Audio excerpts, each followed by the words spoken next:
उत्सुक अभंग सर्वांच्या परिचय असते.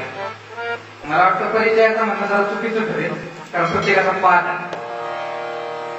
सर्वांचा अभंग पाठ आहे. बसलेल्यांपैकी सर्वांचा पाठ आहे ना? बोलत चला, मी तुम्हाला साथ घालणार आहे, तुम्हाला प्रतिसाद द्यायचा. सर्वांचा पाठ आहे ना? आणि गायकांचा पाठ आहे, काळकऱ्यांचा पाठ आहे, नाना तुमचा पाठ आहे, मृदंगाचार्यांचा पाठ आहे, पीटी मास्तरांचा पाठ आहे. नाना तुमचा पाठ आहे का? सर्वांचा पाठ आहे. एक गोष्ट सांगू का? मग सर्वांच्या आशीर्वादाने माझा पण पाठ आहे.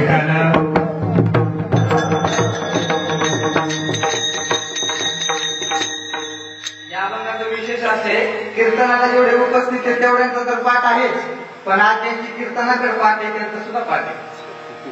प्रत्येकाचा अभंग पाठ आहे.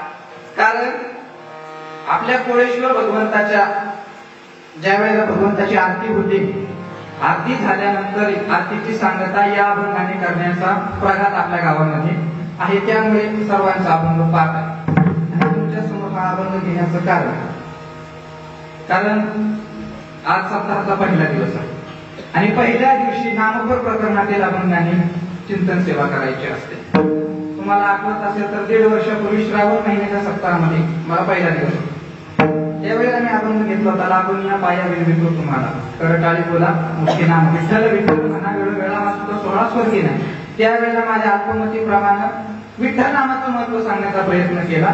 आणि आजही या ठिकाणी पहिला दिवस आहे तर शिवनामाचं महत्व थोडंफार सांगावं म्हणून या अभंगाची निवड केली.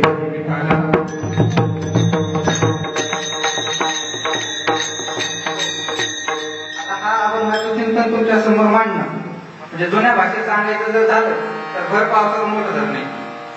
कारण या ठिकाणी असलेला प्रत्येक श्रोता इतर वेळी तर आहे, पण या सप्ताहामध्ये प्रत्येक वर्षी कोणी ना कोणी महात्मा या अभंगावरती चिंतन करत असतो. प्रत्येकाचं चिंतन तुम्ही ऐकलेले, प्रत्येकाचं चिंतन तुमच्या लक्षामध्ये आहे.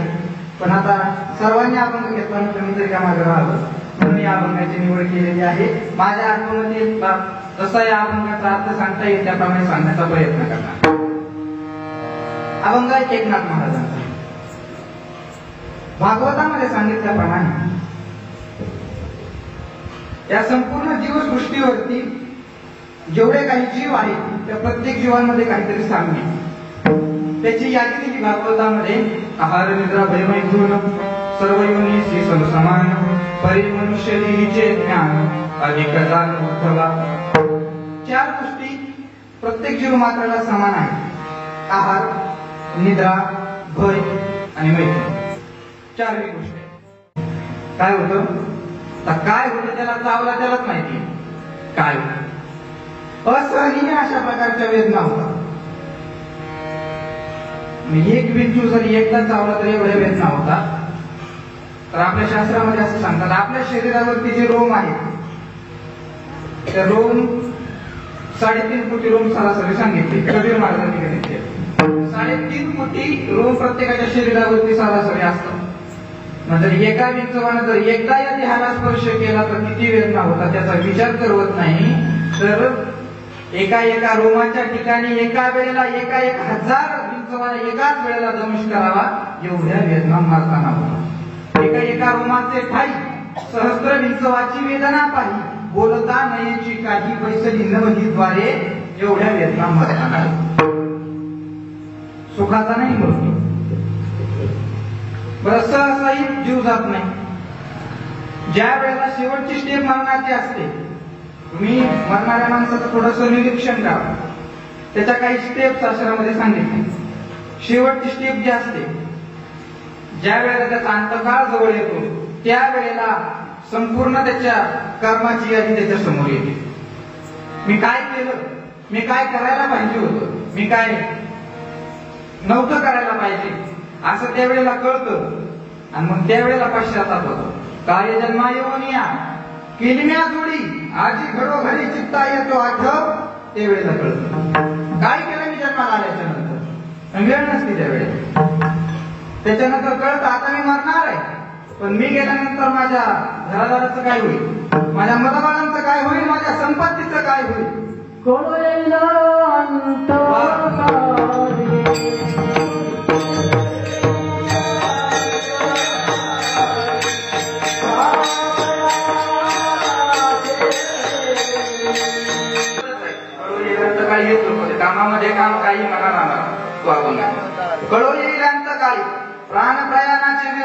त्यावेळेला कळतं, पण वेळ नसते. राहती निराळी नाटा पोरे सकळ, ज्यांच्याकरता आपण जीवाचं धडपडेपर्यंत धडपड केली ते शेवटी काही करू शकत नाही.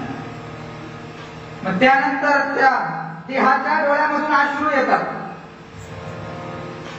कारण त्या देहाला त्यावेळेला जीव सोडून जात असतो. जीव सोडून जात असतो म्हणून त्या देहाच्या डोळ्यात अश्रू येतात. देहा रडायला लागतो, कारण तो म्हणतात तू ये जीवा, अरे जीवा जाऊ नकोस ना रे, अरे जीवा जाऊ नकोस ना रे. ज्या घरामध्ये मी आज 70 वर्ष राहिलो, तू गेला ना त्या घरात मला 7 तास नाही ठेवणार, जीवा जाऊ नकोस ना.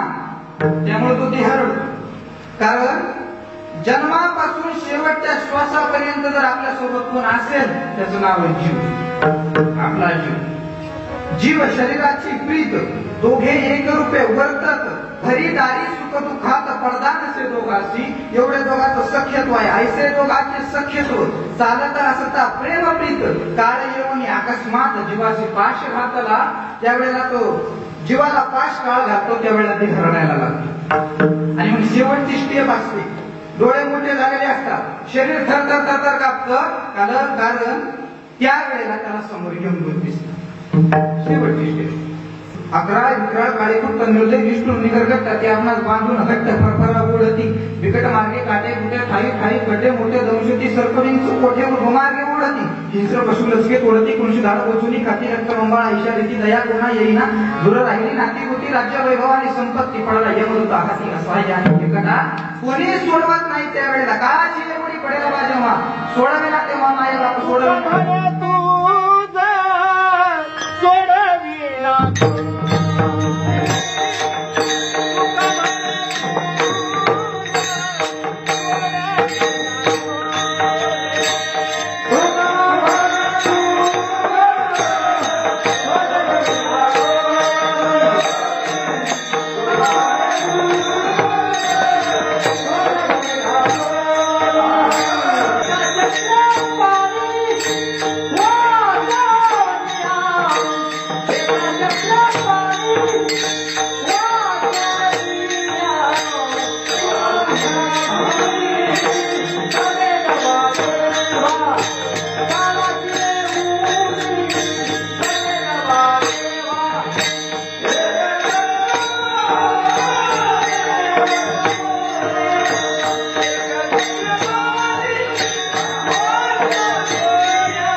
तेव्हा माझ्या बाप सोडविना, राजा देशीचा चौधरी आणि सोयरी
कोणी सोडवू शकत नाही, स्वजन सोडवू शकत नाही, मित्र सोडवू शकत नाही, कोणी नाही. एकाला मी दुःख भोगी, दुसरे अजिबात नाही. कोणी सोडवू शकत नाही. तुका म्हणे तूच सोडवे ना कोणी, कोणीच सोडवू शकत नाही. त्यावेळेला ज्या वेळेला आपल्याला म्हणावं लागतं त्यावेळेला संपलं. यमदूत आपल्याला घेऊन जातात. बरं इथंच वेदना असं काही नाही, त्या ठिकाणी गेल्यावरही वेदना सहन करावं लागतं. कुंभपाक जातं नाही तिथं गेल्यानंतरही वेदना सहन कराव्या लागतात. तिथं गेल्यानंतर आपल्याला यमदूत यमधर्मासमोर उभं करतात. चित्रगुप्ताला विचारतात काय यांचा नाता आहे. चित्रगुप्त सांगतो अतिशय बेकार माणूस, शिवरात्री दिवशी सुद्धा निघणार. आणि मग यमधर्म विचारतात, यमधर्म कुसे तया दोषियासी कार्य केशवाशी चुकली ती, का भजन केलं नाही, का परमार्थ केला नाही. त्यावेळेला विचारलं जातं तुम्हाला दिले होते ना हे शरीर कशा करता दिलं होतं, भगवंताचं भजन करण्याकरता दिलं होतं ना, मग का नाही. चुकली ती कथा पुराण श्रवण होते तुम्हा कान डोळे मुख सगळे इंद्रिय होते तुम्हाला, तुम्ही का परमार्थ केला नाही. त्यावेळेला विचारतात आणि मग शिक्षा सुरू होतात. तुकोबाला वर्णन करतो मारिती तोडीती झोडीती निष्ठुर यमा माझे किंतन भाऊ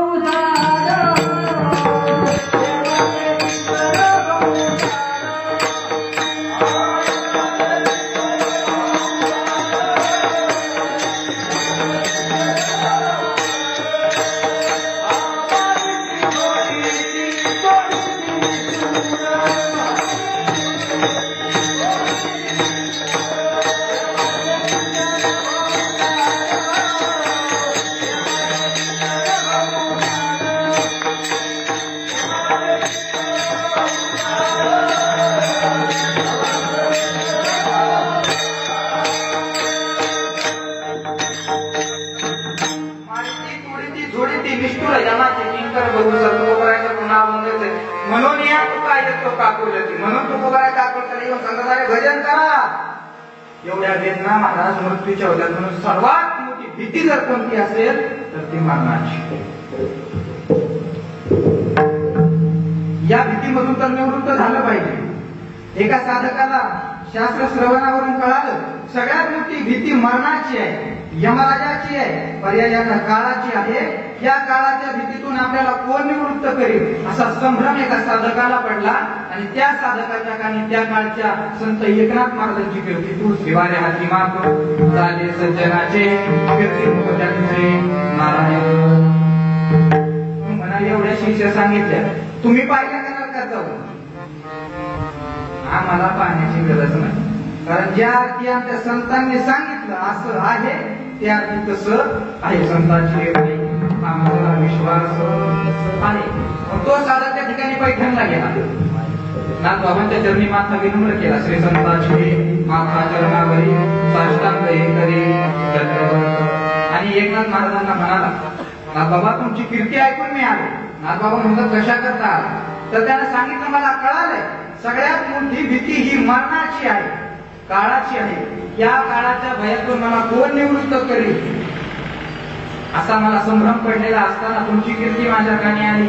आणि या निवृत्त होण्याचा उपाय तुमच्यासारख्या संतांना विचारावा असं मला वाटलं, म्हणून मी तुमच्याकडे आलो. नाथबाबा म्हणले ठीक आहे, आला ना तुला काळाच्या भयातून निवृत्त व्हायचंय, मग तो मी सांगतो ते कर. काय कर, भगवान शंकराचं नामस्मरण कर. ठीक आहे, मी भगवान शंकराचं नामस्मरण करतो. त्यांनी काय होईल, तू जर भगवान शंकराचं नामस्मरण केलं तर भगवान शंकर स्वतः निवारी करेल.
भगवान शंकराचं नामस्मरण केलं तर भगवान शंकर स्वतः एका जनार्दनी शिव भगवान शंकर स्वतः तुझं काळाचं भय निवारण करते. निवारी कळी काळाचे भगवान शंकर तुझं काळाचं भय निवारण करते.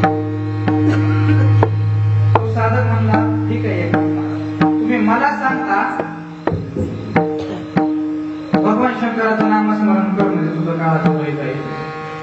पण तुम्ही हे फक्त मला सांगता का? कारण काही काही फक्त सांगतात स्वतः करत फक्त दुसऱ्याला सांगतात. कारण बोलणं सोपं असतं मला करणं कठीण असतं. महिला मंडळ आहे मला महिला मंडळाचे उत्तर द्या. बोलायचं बरं मोठे तुमच्या काळामध्ये दागिने आहेत बरोबर. तुमच्या काळामध्ये दागिने आहेत सोन्याचे. मग ते सोन्याचे दागिने भारी काही तुळशीची माळ भारी मोठ्याने तुळशीची माळ भारी दागिन्यापेक्षा तुळशीची माळ भारी. दागिने काढून द्या माळ तुम्हाला देतो. याला म्हणतात बोलणं बोलता वाटे सोपे. बोलणं सोपं असतं मला पण बोलले पैसा चाले त्याची बंधाने काही काही नुसतं बोलतात. उपदेश हा दुसऱ्याला असतो काही काही. एकाही गावामध्ये चातुर्मासामध्ये भागवत कथा चालू. थोडा सांगत बघा. चातुर्मासामध्ये भागवत कथा चालू होती. दररोज 3 तास कथा असायची. ते महाराज उत्कृष्ट प्रकारे कथा करायचे आणि कथा संपल्यानंतर दररोज एक वाक्य सांगायचे. चातुर्मासात वांगी खाऊ नये. दररोज आवर्जून वाक्य सांगायचे.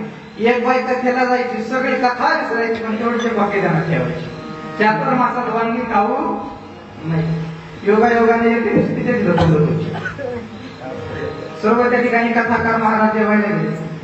भजनी मंडळ गावातील प्रतिष्ठित माणसं सर्व त्या बाईच्या घरी जेवायला गेले आणि तिने त्या दिवशी वांग्याची भाजी केली. घरी वांग केलं त्या ठिकाणी सर्व पंगत बसली. त्या बाईनं सर्वांना भाजी वाटली तर महाराजाला भाजीच वाटली. महाराजाला पाहिजे सगळ्यांना भाजी वाटलेली आहे मला भाजी वाढली नाही. मावशी काय महाराज अहो तुम्ही सर्वांना भाजी वाढली मला का नाही वाढली? अहो महाराज भाजी वांग्याची तेच म्हणतो मी मला का नाही वाढली? अहो महाराज तुम्ही सांगता ना दररोज चातुर्मासात वांगी खाऊ नाही म्हणून नाही वाढली. मग महाराजाच्या लक्षात आलं आपण सांगितलं पण त्याने ती भाजी समोर पाहिजे.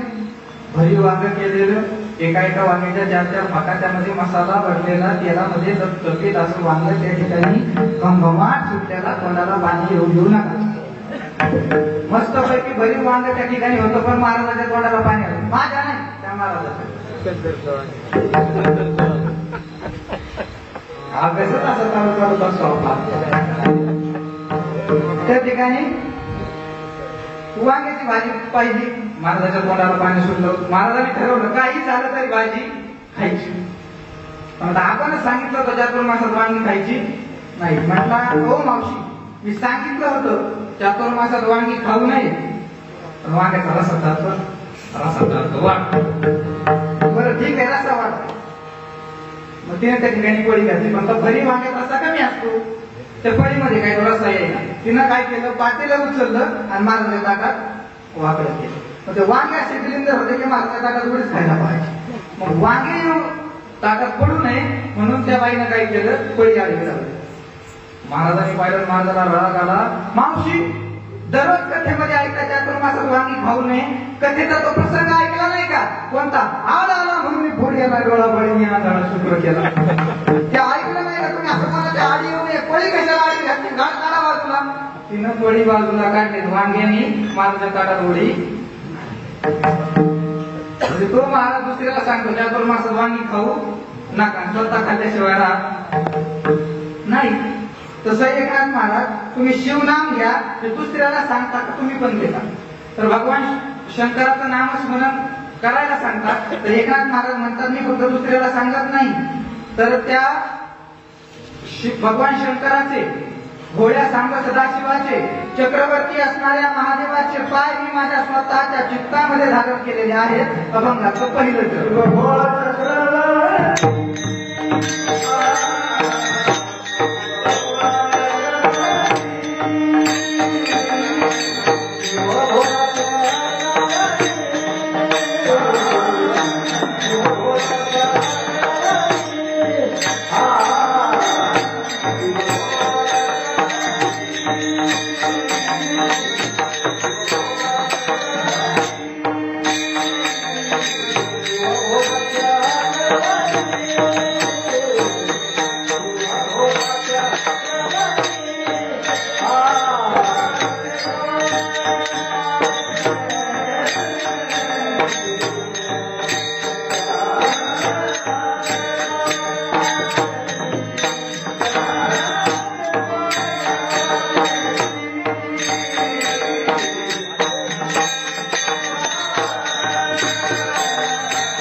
सांगत नाही, तर त्या शिवशंकराचे, भोळ्या सांब सदाशिवाचे, चक्रवर्ती असणाऱ्या महादेवाचे पाय माझ्या स्वतःच्या चित्तामध्ये धारण केले.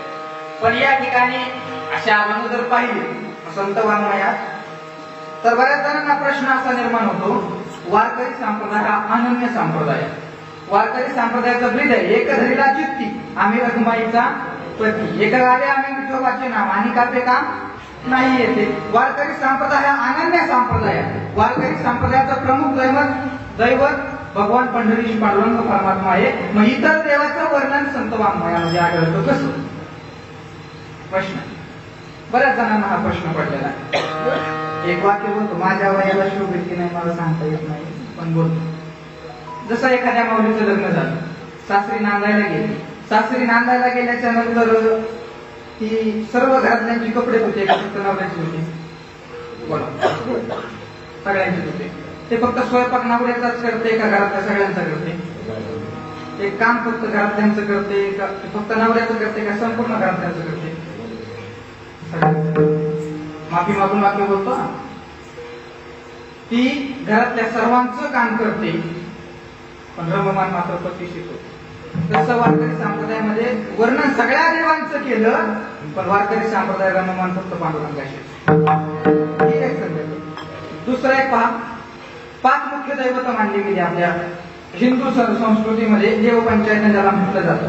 गणपती बाप्पा, भगवान शिवशंकर, विष्णू परमात्मा, आदिशक्ती जगदंबा माता आणि सूर्यनारायण भगवान. गणपती बाप्पाचे भक्त गाणपत्य, भगवान शिवशंकराचे भक्त शैव, भगवान विष्णूचे भक्त वैष्णव, देवीचे भक्त शाक्त आणि सूर्यनारायणाचे भक्त सौ. हे या ठिकाणी हे भक्ती करण्याकरता मार्ग आहे. भक्ती करण्याकरता ही व्यवस्था निर्माण केलेली आहे. पण आपला घोटाळा असा आहे, या व्यवस्थेला आपण भेद समजतो. हा भेद नाही. तसं वारकरी संप्रदायात प्रत्येक देवाचं वर्णन आहे. गणपती बाप्पाचं वर्णन आहे, ओंकार प्रधान रूप गणेशाचे, गणराया लवकर येई वर्णन आहे. खंडोबारायाचं वर्णन आहे, मल्हारीची वारी माझ्या मल्हारीची वारी. जगदंबेचं वर्णन आहे, अनादि निर्गुण प्रगटली भवानी. भगवान शिवशंकराचंही वर्णन सगळ्यांनी केलेलं आहे. एकनाथ महाराजांचा अभंग शिव भोळा चक्रवर्ती, तुकोबारायांचा अभंग तुम्ही विश्वनाथ दिनरंजनी अनाथ, नामदेवरायांचा अभंग पहिला सीतादेव भोळा चक्रवर्ती, पार्वतीचा पती योगीराज, माऊलींचा अभंग ओम नमो शिवा आधी कावडी घेतली खांदी. प्रत्येकाने भगवान शिवशंकराचं वर्णन केलेलं आहे. मग जर पांडुरंगाला संप्रदाय मानत असेल तर यांचं वर्णन कसं? तर ऐका, संत असे आहेत, कोणत्याही देवासमोर जरी गेले तरी त्या दैवतामध्ये पांडुरंगाला पहा. कोणत्याही देवापुढे जाऊ द्या. मग गणपती बाप्पाचं वर्णन केलं ठीक आहे, पण गणपती बाप्पामध्ये देखील पांडुरंगाला पाहिजे. का म्हणे शिव दोन्ही पाहे, विठ्ठल गणपती दुजाणो. खंडोबाचं वर्णन केलं ठीक आहे, पण तू का म्हणे एकेची ठाई आणि विठू खंडू दुजा नाही. जगदंबेचं वर्णन केलं ठीक आहे, पण आषाढी कार्तिकी तुझ्या गोंधळाची राठी हो, कुंडलिक दिवटा शोभे वाळवंती हो, आणि एका जनार्दनी आंबा उभी कर ठेवून इकडे. म्हणजे पांडुरंगामध्ये देवीला पाहिलं, देवीमध्ये पांडुरंगाला. तसं भगवान शंकराचंही वर्णन सगळ्यांनी केलं, पण भगवान शंकर आणि पांडुरंग परमात्मा यांच्यामध्ये भेद मानला नाही. हरी हरा भेद नाही नका करू. हरी आणि हर भगवान विष्णू परमात्मा आणि भगवान शिवशंकर यांच्यामध्ये भेद मानला. अभेद असं त्या ठिकाणी दैवत मांडलेली आहे. दोघंही एक आहे, एकाचे हृदय गोडी साखरेच्या आहे. जसं साखर म्हणजे गोडी आणि गोडी म्हणजे साखर, दोघं वेगवेगळे नाही, तसे हे दोघं एक आहे. फरक एवढाच आहे, वेदक असली ना एका वेदांतीची, फक्त शब्दामध्ये वेदांतीचा फरक आहे. नाही तर दोघं एक आहे. कशा प्रकारे उजवे वाम भाग तू का म्हणे एकाच्या अंग, जसं आपलं उजवा अंग आणि डावा अंग एक समान आहे, तसे ते दोघं एक आहे. हरी हरामध्ये भेद मानला गेला, संप्रदायामध्ये भेद मानला नाही दोन्हीमध्ये. त्यामुळे पूर्वीच्या काळी होतं मान, कट्टर शैव होते, कट्टर वैष्णव होते. असं परंपरेने आपल्याकडे दृष्टांत सांगितला जातो. एका कट्टर शैवाची मुलगी कट्टर वैष्णवाच्याकडे गेली. कट्टर शैवाची मुलगी कट्टर वैष्णवाची सून झाली आणि लग्न झाल्यानंतर एके दिवशी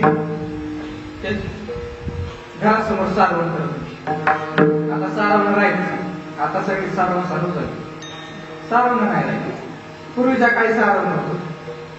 ती माऊली सारवत होती सकाळच्या वेळेला. आता सारवण कसं असतं, असं असं बरोबर ना, असं सारवावं लागतं. सारवताना तिचा सासराला तिनं सुनला सारवताना पाहिलं आणि डोळ्यात कळाला. सुनबाई काय मामांजी, काय करते तू? सारवते मामांजी. असं कसं सारवते? हे तुझ्या बापाकडे चलत असं आमच्याकडे चलत नाही.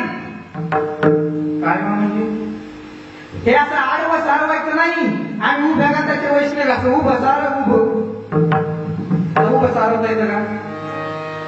तर उभं सारवता येत नाही. पण सुंदर म्हणजे नवीनच लग्न झाले, लगेच पुढे बांधलं तरी थांब थोडी म्हणजे ठीक आहे. तिनं उभं कसं तरी सारून घेतलं. एवढे वाद होते महाराज पूर्वी. जर एखादा वैष्णव, कट्टर वैष्णव जर कपडे शिवायला गेला तर टेलरला तो कपडे शिव नव्हता म्हणत. कारण शिव म्हणल्यानंतर शिव शब्द भगवान शंकराचं नामच म्हणत तोंडावर, शिव नव्हता म्हणत. या कपड्याला धागा घाल माझ्या माता असे म्हणायचे पूर्वी. एवढे कट्टर होते माणूस.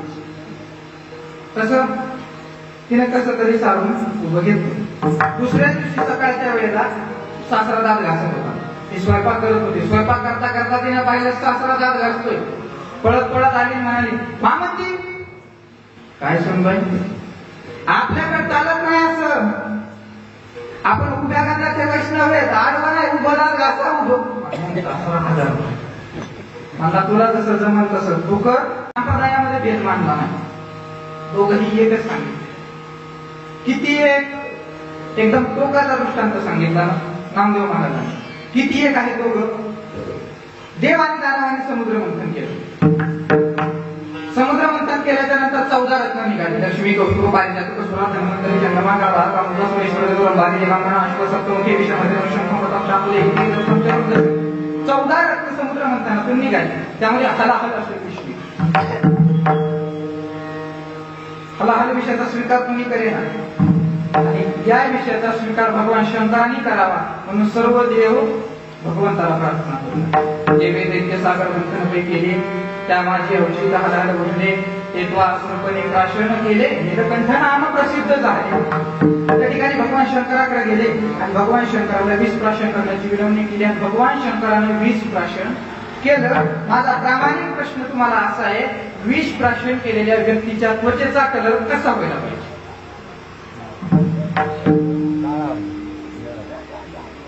बरोबर आहे, काळा किंवा निळा व्हायला पाहिजे. विष पिलेल्या व्यक्तीच्या त्वचेचा कलर काळा किंवा निळा व्हायला पाहिजे. पण भगवान शंकराचा त्वचेचा कलर कापरा इतका गोरा आहे. कर्पूर गौरव त्यांचा कंठ निळा आहे म्हणून त्याला निळकंठ म्हटलं जातं. हे दोघं इतके एक आहे.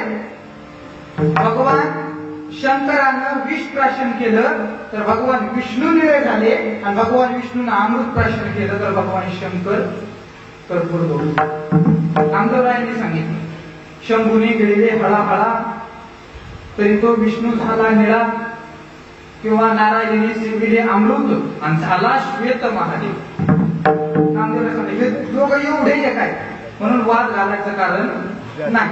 मग तो साधक म्हणतो महाराज अहो तुम्ही वैष्णव आहात विष्णूचे भक्त आहात मग तुम्ही भगवान शंकराचं नामस्मरण कसं करता.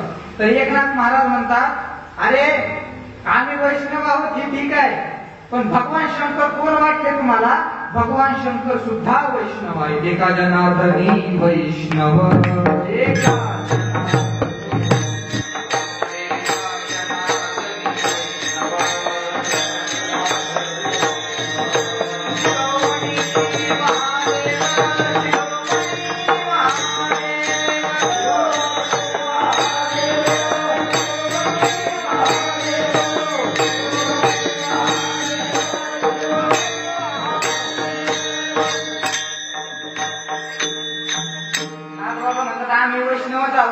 भगवान शंकर सुद्धा वैष्णव आहे. एका जनार्दनी वैष्णव शिरोमणी महादेव वैष्णवांचे शिरोमणी भगवान शिवशंकर आहे.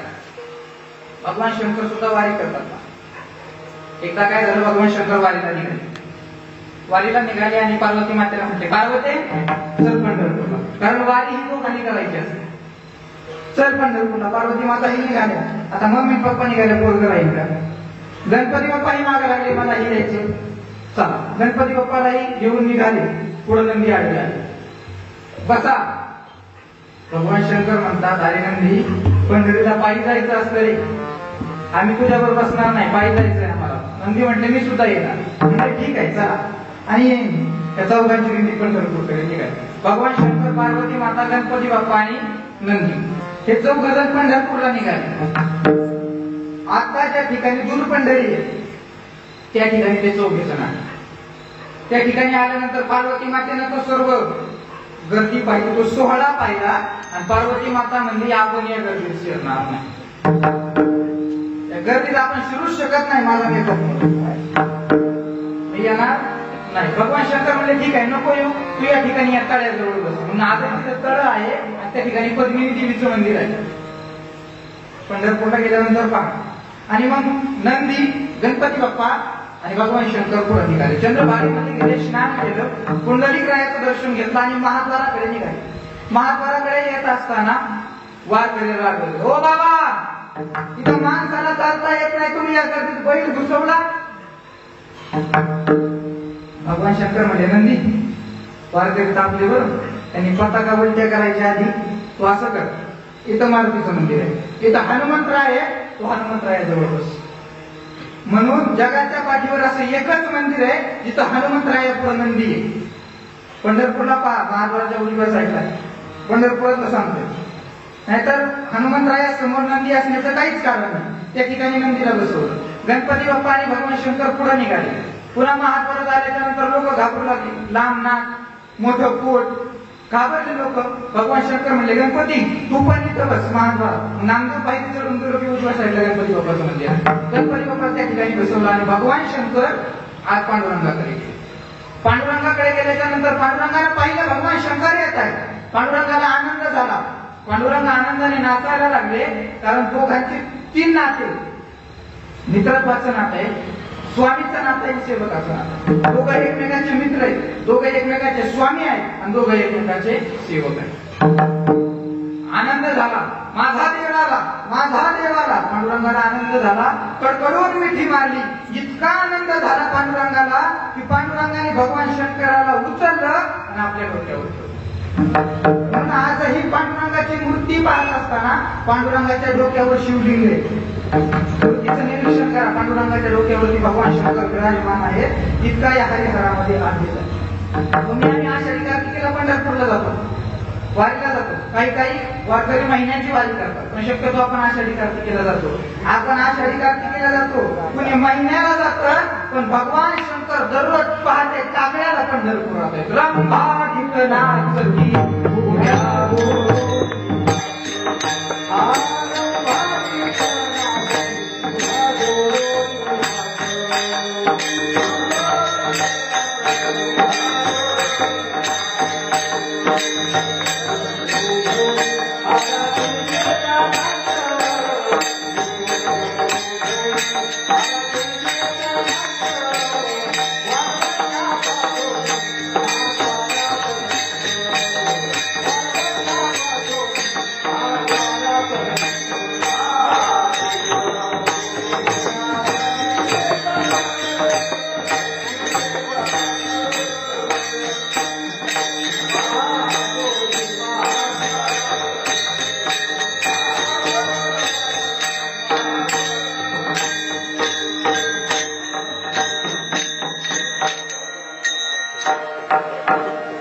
भगवान शंकर दररोज पहाटे काकड्याला पंढरपुरात रंभा तिथं नाचत उभ्या जोडून हात आणि त्रिशूळ डमरू घेऊन आला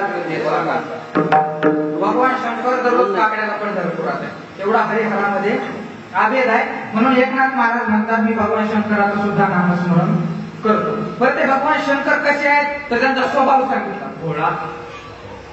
भगवान शंकरचा स्वभाव सांगितला भोळे. भगवान शंकर भोळे किती भोळे आहेत. एकदा रावण कैलास पर्वतावरती गेला. कैलास पर्वतावरती गेल्यानंतर धा धा धा धा मृदंग वाजवला रावणानं. तुम्ही नका वाजवू. रावणानं मृदंग वाजवला. मृदंग वादनानं भगवान शंकर खुश झाले. रावणा काय पाहिजे ते माग. रावण म्हणला तुमची बायको पाहिजे. आणि जा घेऊन आपली बायको देऊन टाकली. इतके होय. रावण गेला आई साहेबांकडे. चला पार्वती माता म्हटलं पुढं लंकेला का देवाने तुम्हाला मला देऊन टाकले. पार्वती माता म्हटलं मला न विचारता देऊन टाकले. मला न विचारता ते सत्याची वर्गणी सुद्धा देत नाही. मला देऊन टाकले. रावण शेवटी पार्वती मातेला घेऊन गेला. मला विषय लांबवायचा नाही. पुढे भद्रकाली कशी झाली की आत्मलिंगाचं गोकर्ण महाबळेश्वर कसं झालं की शिवली लांबवाचा तिसरा अध्याय पाहून गेला. पण भगवान शंकर इतके भोळे आहेत स्वतःची बायको सुद्धा देऊन चला किती घोडे आहेत अजून. एकदा काय झालं माझ्याकडे असेल पार्वती माता वैकुंठाला गेल्या. वैकुंठाचं संपूर्ण वैभव पाहिलं आणि वैकुंठाचं वैभव पाहून कैलास पर्वता येऊ कैलास पर्वतावरती आल्या आणि आल्यानंतर भांडे आपल्याला सुरुवात केली. भगवान शंकर म्हणले काय झालं. पार्वती माता म्हटले काय त्या वैकुंठाचं वैभव आहे. काय लक्ष्मीबाईचं घर आहे. आपल्याला सुद्धा तसं नगर पाहिजे. भगवान शंकर म्हणले इतकंच ना ठीक आहे. लगेच भगवान शंकरांना कुबेराला फोन लावला. कुबेरा काय भगवान शंकर माझ्यासाठी एक सुंदर नगर तयार करा. कुबेर म्हणला ठीक आहे लगेच करतो. तुम्ही कधीच काही सांगत नाही आज सांगितलं लगेच करतो ठीक आहे. कुबेरानं चारही बाजूला समुद्र असले एक सुंदर असं नगर तयार केलं. की ज्या नगरामध्ये 5 लाख घरं दगडाची होती. 7 लाख घरं विटांची होती. 1 कोटी घरं काश्याची होती. 1 कोटी घरं तांब्याची होती आणि 7 कोटी घरं सोन्याची होती. असं कुबेरानं सुंदर नगर तयार केलं. भगवान शंकराला सांगितलं भगवंता नगर तयार आहे सहपरिवारासह राहायला या. भगवान शंकर पार्वती मातेला म्हटले पार्वते नगर तयार आहे चला राहायला. पार्वती माता म्हटले राहायला जाऊ पण आता नवीन घरात जातोय वास्तुशांती तर केली पाहिजे ना. भगवान शंकर म्हणले थाटात वास्तुशांती करू मस्तपैकी कार्यक्रम करू. आपण नारदाचं कीर्तन घेऊ कारण त्या काळचे प्रसिद्ध कीर्तन करणारच. नारदाचं कीर्तन पार्वती माता म्हणले की कीर्तनाचं ठीक आहे पण पूजा विधी करण्याकरता विद्वान ब्राह्मणही हवा. म्हणजे विद्वान ब्राह्मण रावण एक विद्वान कोण आहे. रावण विद्वान होता. रावणाने लिहिलेलं जर शिव तांडव स्तोत्र जर पाहिलं त्याचा अर्थ लावायला गेलं तर अंगावर काटा येतो. जटा कवी गलत गलत प्रवाहता विकस्तले गले बलम गलम विकाम भुजंग तुंग मालिकाम डमट डमट डमट डमट निनाद वट डमर वय जगार कंठ तांडवम तनो तुन शिव शिव जटा गटा भसम ब्रह्म ब्रह्म परि पनिर जरी विलो विच वल्लरी विराजमान मूर्धने भगत भगत भगत जन ला टपट टपावके किशोर चंद्र शेखरे रति प्रतीक्षणम मम. अर्थ लावणं कठीण आहे. रावणाला लिहिलेलं शिव तांडव स्तोत्र. रावण विद्वान होता. रावणाला आमंत्रण दिलं नगराची वास्तुशांती. रावणानं सुंदर अशी पूजा मांडली. रावणानं मंत्र घोषही सुंदर केला. सुंदर इतकी सुंदर पूजा केली की त्या पूजेने इतके महादेव प्रसन्न झाले. म्हणले रावणा काय सुंदर पूजा केलीस रे माग तुला काय पाहिजे. रावण म्हटला तुम्ही मी जे मागेल ते द्याल ना. भगवान शंकर म्हणले ठीक आहे, तुला काय पाहिजे तेव्हा. रावण म्हटलं हे नगर मला पाहिजे, ज्याच्या वास्तू शांती करता आलं त्याला. भगवान शंकर पार्वती मातेकडे आले, म्हटले चलो कैलास. हे नगर दिलं रावणाला. इतके भोळे, स्वतःचं घर तर दिलं, बायको सुद्धा देतात. कैलासाचा देव भोळा चक्रवर्ती भोळे आहे भगवान शंकर, इतके भोळे. रावण सांगतो भोळा कोणला म्हणतात याची व्याख्या आहे बरं. भोळा त्याला म्हणतात ज्याला सगळे फसवते पण तो कोणाला फसवतो, त्याला भोळा म्हणतात. भस्मासुर आला, त्यानं वरदान मागितलं, ज्याच्या डोक्यावर हात ठेवी तो भस्म होईल.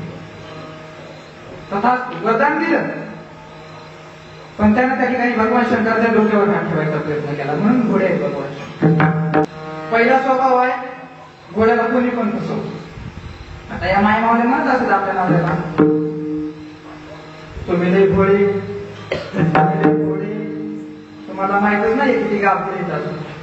ज्यावेळेला त्यांचा घोडेपणा तुमच्या लक्षात येईल त्यावेळेला तुम्हाला कळत. अशी एक मावली होती, ती सारखी नवऱ्याला म्हणायची तुम्ही लय घोडे, तुम्हाला कोणी पण फसवतो, तुम्ही लय घोडे, तुम्हाला कोणी पण फसवतो, तुम्ही लय घोडे, तुम्हाला कोणी पण फसवतो. आता एक दिवस माहित लागला, मला खरं आहे तुझं, मी लय घोडा आहे, मला कोणी पण फसवतो. सुरुवात तुझ्या बापानेच केली. हे घोडे नाही, घोडे भगवान. घोडं अजून घोडा कशावर ओळखायचा? घोडा त्याला म्हणतात जे थोडं काहीतरी दिलं ना तरी खुश होतो.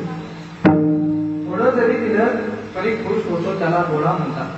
की ज्याच्या लक्षात आलं त्याला धन्यवाद, ज्याच्या लक्षात नाही आलं त्यांनी काल्याच्या दिवशी महाप्रसाद घेऊन जातो, घोडा त्याला म्हणतात. मग भगवान शंकरला थोडं दिलं तरी खुश आहे. एक पसा पाणी एक बिलवदळ पूजन केवळ सोपे होऊ म्हणून. अजून किती घोडे तुकोबारायाने या दिले, किती घोडे भगवान शंकर. एक घारी होती, घारी चाललेली होती. ती घारी म्हणजे पूर्वीची देवांगना होती. स्वरचशा नामे स्वर्गीची देवांगना, ब्रह्मशापे जाना घारी झाली. ती घारी होती, घारी चाललेली असताना तिच्या पंखाने वारा लागला, त्या वाऱ्याने भगवान शंकर प्रसन्न झाले, त्या घारीचा उद्धार केला. पाकाच्या बळत्कारे उद्धरुनी नेली घारी. एवढे घोडे. अजून किती घोडे? एक चोर होता, रात्रभर गावामध्ये फिरला, त्याला काहीच मिळालं नाही, कुठे चोरी करण्याकरता काही मिळालं नाही. पहाटेच्या वेळी बाहेर निघाला, गावाच्या बाहेर भगवान शिवशंकराचं मंदिर होतं, त्या मंदिरामध्ये गेला, म्हणला दादा दादा दर्शन तरी करून जाऊ. आत गेला, पाहिलं तर भगवान शंकराच्या शिवलिंगाच्या वरती एक 10 किलो वजनाची पितळी घंटा होती. काही नाही मिळालं रात्रभर, पण घंटा चोरण्याजोगी. आणि त्याने ती घंटा काढण्याकरता हात वर केला, पण त्याचा हात पुढे ना, तो त्या पिंडीवरती पाय दिला आणि उभा राहिला, त्याची घंटी काढली. भगवान शंकर त्याने सुद्धा प्रसन्न झाले. भगवान शंकर म्हणजे कोणी मला बेल वाढतो, कोणी मला पाणी वाढतो, कोणी मला फुल वाढतो, असा एकच भक्त घडला जो आखाच्या आखा मला समर्पण झाला. जोरे पिंडी दिला पाव, त्याच्या पूजने ठाई देव. सुद्धा प्रसन्न झाले. अजून किती घोडे? महाशिवरात्रीचा प्रसंग पहा. त्या ठिकाणी सौंदत्य राजाला हरणाच्या योनीमध्ये त्या पतिव्रता दोघी जणी हरणी झाल्या. मरोनिया जन्म हरणाचा पावाला पतिव्रता झाल्या पुरंगिणी. ते त्या ठिकाणी झाले. आणि हा स्वर्गलोकी इंद्रसेनेशी सादर भूतसेना साखर होता तेथे. त्या भूतसेनेला शाप मिळाला, तो चंडभिल्ल झाला. चंडभिल्ल नाम घेतले घेऊन दुष्ट भाव म्हणे वाढविला. आणि एक महाशिवरात्रीची कथा सर्वांना माहिती आहे. आदरणीय महाराज महाशिवरात्री दिवशी सांगतीलच, मी काही जास्त विस्तार करत नाही. पण आपल्या ठिकाणी वैभवाची गोष्ट आहे, कारण हा जो महाशिवरात्रीचा प्रसंग आहे हा आपल्या तालुक्यामध्ये घडलेला आहे. आपल्या श्रीगोंदा तालुक्यामध्ये हा प्रसंग घडलाय आणि त्या गावाचं नाव आहे चांडगाव. चांडगावामध्ये हा प्रसंग घडला. चंद्रभिल्लाच्या नावावरून त्या गावाचं नाव चांडगाव पडले. मग त्या ठिकाणी तो भिल्ल त्या बिल्व वृक्षावरती बसलेला होता, तो पाला करत होता. त्याच्या मनामध्ये काही भक्तिभाव नव्हता, फक्त ते श्वापदा दिसावी म्हणून त्याने पाला तोडला, खाली टाकला.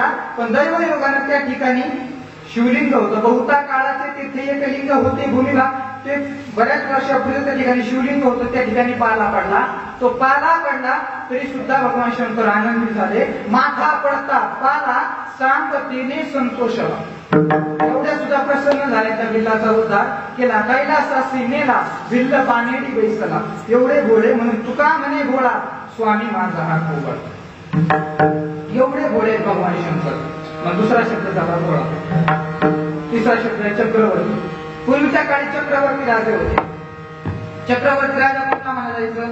ज्याची संपूर्ण विश्वावरती सत्ता तो चक्रवर्ती राजा. तसं भगवान शंकराची संपूर्ण विश्वावरती सत्ता आहे म्हणून ते चक्रवर्ती आहे. दुसरी गोष्ट, हा देह एक विश्व आणि या देहावर सुद्धा भगवान शंकराची सत्ता आहे म्हणून चक्रवर्ती. दुसरी गोष्ट, राजांचा जो राजा तो चक्रवर्ती राजा. जसं देवांचे जे देव ते महादेव चक्रवर्ती आणि त्यांचे पाय मी माझ्या चित्तामध्ये धारण केलेले आहेत. त्या ठिकाणी चित्तामध्ये धारण केलेले आहेत म्हणजे काय झालं? कारण प्रपंच करत असताना गरज संपत्तीची, धनाची, प्रपंचामध्ये वित्त, शरीरामध्ये पित्त आणि परमार्थामध्ये चित्त याची आवश्यकता. चित्त कशाला म्हणतात? ज्या वेळेला विचार चालू असतो, संकल्प विकल्प असतो त्याला बुद्धी म्हणतात. निश्चय झाला त्याला मन म्हणतात. अहंकार आला, अभिमान आला त्याला अहंकार म्हणतात आणि चिंतन चालू असतं त्याला चित्त. म्हणजे मी भगवान शंकराचं रात्रंदिवस चिंतन करतो म्हणजे त्याचे पाय मी माझ्या चित्तामध्ये धारण केलेले आहे. ठीक आहे. एकनाथ महाराज त्या भगवान शंकराचं नामस्मरण केल्याने अजून काय होतं तर एकनाथ महाराज सांगतात त्या भगवान शंकराचं नामस्मरण केलं तर षडविकार बाधा करत नाही. अभंगाचं दुसरं चरण, वाद्य शिवनाम तयान बाधे क्रोध काम आणि क्रोधादी विकार त्याला बाधा करत नाही. तसे षडविकार आहेत पण प्रामुख्याने म्हणजे दोनच विकार. कारण हे दोन विकार सगळ्यात वर्षाचे. काम म्हणजे इच्छा. इच्छा जर पूर्ण झाली नाही तर क्रोध वाढतो. इच्छा पूर्ण झाली तर लोभ वाढतो. लोभामुळे मत्सर वाढतो. मत्सरामुळे मध वाढतो. त्यामुळं झाड तोडायचं असेल तर फांद्या छाटण्यापेक्षा मुळावरती गाव घालायचा. म्हणून काम आणि क्रोध या विकारांचा उल्लेख या ठिकाणी केला. बरेच शारीरिक विकार आहेत. मोठमोठ्यांना त्यांनी सोडलं नाही. कामाची कोतवाले नागविले बहुतासी हरिहराची आबरू घेतो बहिणा इत्यासी लागली दुर्वास नाडले महान महान ऋषी म्हणून हे विकार बाधा करत नाही. अजून काय होतं तर चार पुरुषार्थांची प्राप्ती होती. खऱ्या अर्थाने जर पाहिलं त्याचा भावार्थ झाला. हा अभंग अजून बाकी आहे. 3.5 चरण बाकी आहेत. पण धावतो वेळ नसल्यामुळे कारण कीर्तन उशिरा सुरू झालं. वेळ नसल्यामुळे धावतात भावार्थ सांगण्याचा प्रयत्न केला. का मोक्ष प्राप्त होता त्यामध्ये एक शंका आहे. कारण अगोदर जर पाहिलं तर भगवान शंकराचं नाम घेतल्याने विकार बाधा करत नाही. त्यामध्ये नंबर कामाचा आहे आणि भगवान शंकराचं नामस्मरण केल्याने काम 4 पुरुषार्थ प्राप्त होतात. त्यामध्ये काम म्हणजे एकीकडे सांगतात काम जातो आणि एकीकडे सांगतात काम प्राप्त होतो. का फरक आहे तर हा पुरुषार्थाचा काम म्हणजे परमार्थ सुद्धा कामाची गरज आहे. हे विकार वाईट नाही, यांचा अतिरेक वाईट आहे. अति कोपता कार्य जातेला याला, अति नम्रता पात्र होते भीतीला, अति कार्य ते कोणतेही नसावे, प्रमाणामध्ये सर्व काही असावे. म्हणून हा काम कोणता असावा तर काम असावा ईश्वर भजनी, क्रोध असावा इंद्रिय दमनी, लोभ असावा गुरु प्रसाद ग्रहणी, मोहपुत्र असावा जग. असं सांगितलं विस्तार करायचा नाही. ठीक आहे. साधक म्हटला एकनाथ महाराज मी कशा करता आलो होतो काळाचं भय निवारण करण्याकरता. एकनाथ महाराज म्हणजे ठीक आहे भगवान शंकराचं नाम स्मरण केलं की काळाचं भय जाईल. एका जनार्दनी शिव निवारी पण काळाचे भय. कारण काळाचा मालक परमात्मा. सृष्टी उत्पन्न करण्याचं कार्य ब्रह्मदेवाकडे, सृष्टीचं पालन पोषण करण्याचं कार्य विष्णू परमात्म्याकडे, सृष्टीच्या संहाराचं कार्य भगवान शंकराकडे आहे. पण भगवान शंकर ध्यानस्थ असल्यामुळे त्यांनी हे काम यमराजावरती सोपवलेलं.